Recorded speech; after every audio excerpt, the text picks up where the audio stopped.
The system I'm referring to is known as union stewardship. It has been the custom that collective bargaining units will assign or appoint or elect union representatives throughout the system they work in.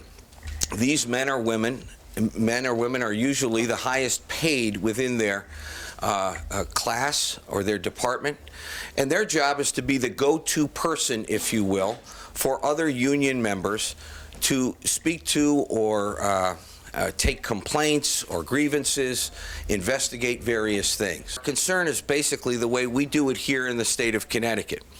It's been my experience that any employer, be it a state or a municipality, who recognizes the rights of union stewards does so by paying that individual who's a state employee for obviously the state job that they're performing.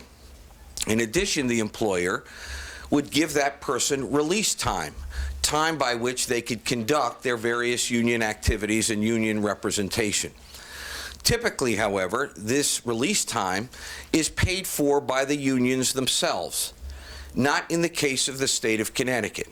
In the state of Connecticut, we pay the entire salary and fringe benefits for all union stewards. There is very little, if any, restrictions or policies with regard to how much time these individuals can spend in conducting union business. While these individuals are performing their union duties, their state duties are either not being done, or there's a necessity that we, as a state employer, have other people doing that job, either by way of a substitute or by way of paying someone overtime.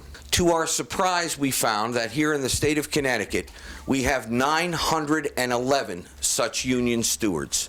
911 state employees whose benefits and salaries are fully paid by the state of Connecticut, who are given unlimited release time to conduct union activities.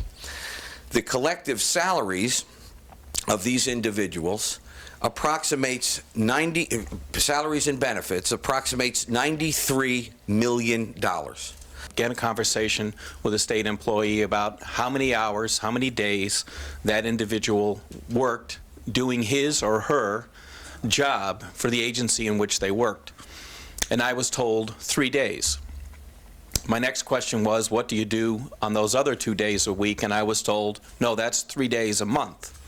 I would also appreciate it if there was some, for instance, maybe an hour a day is set out for that, or there's no restrictions here. As I read before, their duties shall not be limited to a prescribed number of hours for release time during any day, week, or other period of time during this contract. They are free to do what they want to do.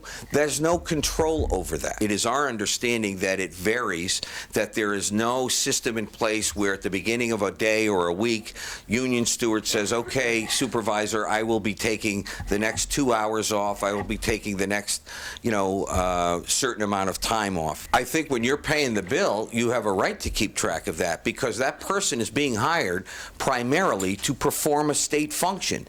If they are performing union duties, that state function, that service to our citizens is not being performed, or is being performed at an additional cost by getting a substitute or paying someone overtime to do